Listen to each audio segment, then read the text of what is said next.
course, we wish you a Merry Christmas. We wish you a Merry Christmas. Hello, guys. Hello, gals. This is Matthew Scooby, the Great Geek Detective. Welcome back to my channel. So, today we're going to talk about a Christmas story, right? So,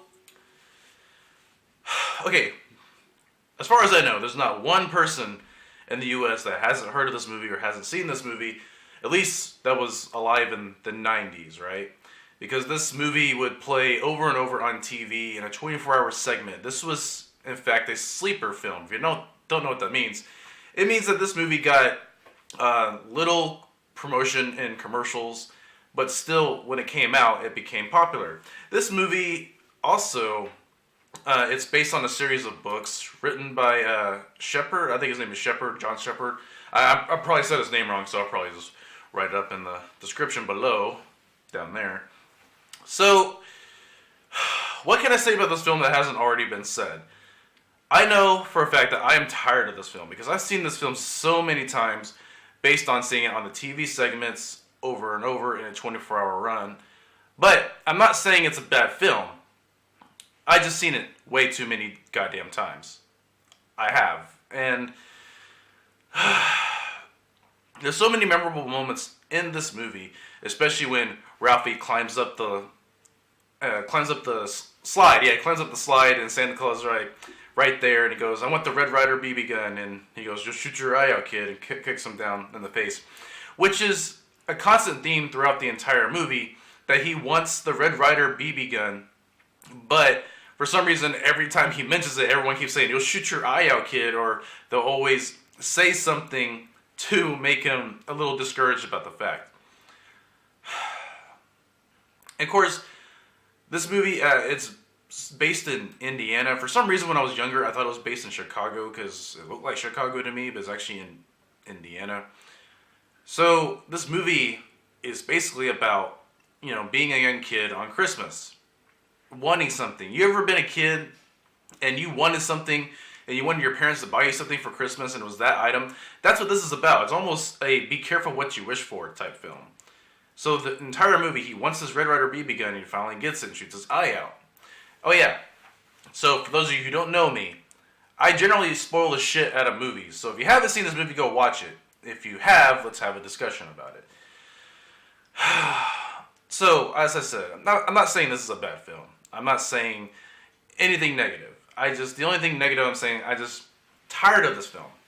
I'm tired of seeing it on TV, which luckily I don't actually watch TV anymore. I actually just watch movies and play video games when I need a screen, but that's about it. Sometimes listen to some news outlets, or watch some sports, but that's generally where my TV stops. So, and then there's a funny scene in this movie where his grandma or his aunt buys him a rabbit suit, which is pink, and he mentions that his aunt or grandma, as I don't remember, thought he was a girl and doesn't remember him being a boy. And this movie also shows a lot of nostalgic feelings for people that were alive during that era. This movie is based around the 1950s, 60s. It's probably a little more before that. It's sometime after the Great Depression. Like right when the Great Depression has ended and the American middle class is going up. So this movie is a nod to the Great Depression. It's a nod to childhood. It's a nod to what we wanted on Christmas. And in a weird way, it's a cautionary tale. It's a cautionary tale about being careful what you wish for. And it's about this kid who has these memories of his dad, his mom, and his brother, and these series of segments that last throughout the whole film. This movie is a series of short stories that happen to this kid around December, just before a Christmas holiday. And it seems that no matter what happens, at the end of the movie, these parents, oh sorry, my jacket's up. These parents and the family, they figure out that, family is more important than what you get on Christmas. Everyone gets what they want on Christmas, but at the end, they're still a family and they still get together.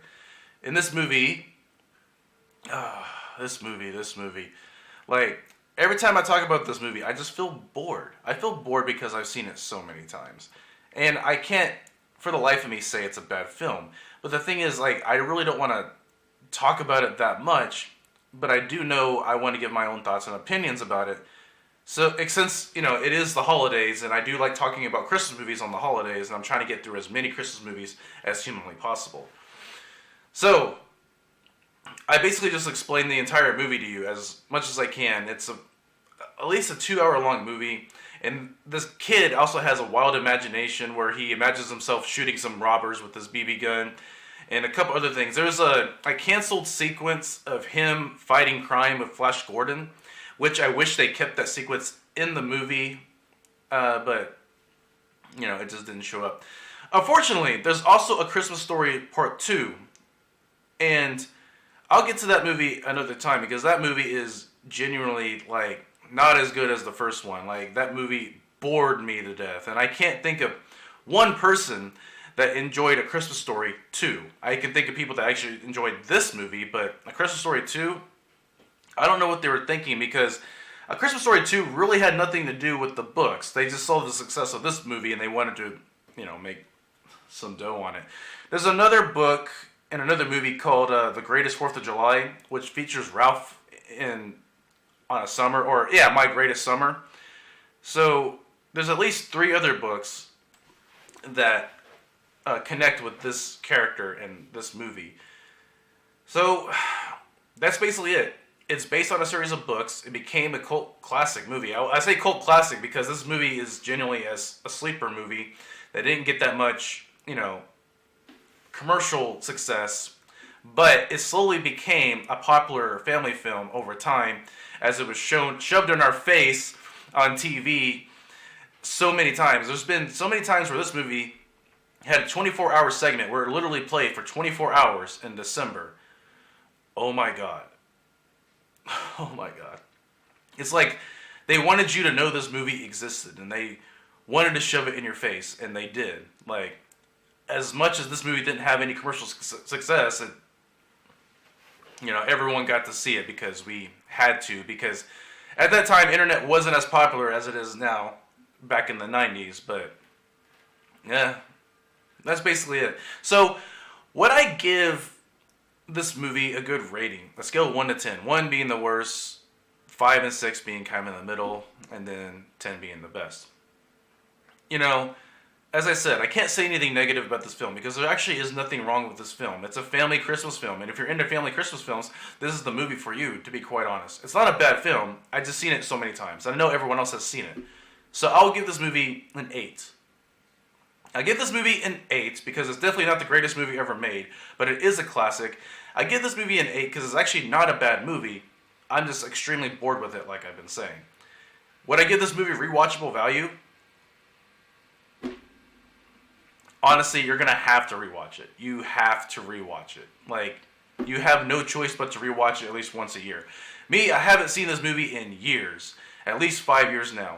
But I just remember this movie because it's embedded in my mind. It's in my mind about Ralphie, the BB gun, the whole lamp sequence with the dad in the leg, and just everything about this movie. And the part where he beats the shit out of his bully, and where the kid gets his tongue stuck on the ice pole. Like I said, this movie is a series of short stories that happen around December from this kid's perspective.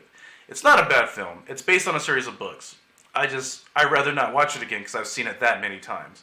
So guys, that's all I want to say about this film because I didn't want to make this a too long video, and I have nothing else to really say about this movie other than the fact that you should probably watch it when you get a chance. So that's basically it for my show today. So, let me know what you think about this movie, and I'll answer in the comments below. And guys, this month I've been reviewing a series of Christmas horror movies. Yes, there is a genre of Christmas horrors, from Black Christmas to A Christmas Horror Story to Deadly Night, Silent Night. So if you haven't seen those or haven't seen my reviews, you should go check those out. If not, you should actually go check those movies out because they're actually really fun movies to watch. Based on recent Christmas movies that I've seen lately, such as The Grinch and How the Grinch Stole Christmas, I still consider How the Grinch Stole Christmas to be one of the cult classics of Christmas movies. But the recent viewing of The Grinch, the recent release, doesn't hold up as much versus the Boris Karloff. The Boris Karloff version will always be the cult classic, just as the same thing as A Christmas Story. A Christmas Story will always be a classic. It just, as I keep saying, I've seen that movie so many times that I rather just not watch it again and just keep it in the back of my mind because I know everything about that movie. Guys, this is the Geek Detective. Let me know what your thoughts or opinions are below. Don't forget to like, share, or subscribe because it helps my little channel out. And I would be really grateful for it. So guys, I'll see you next time. Peace out.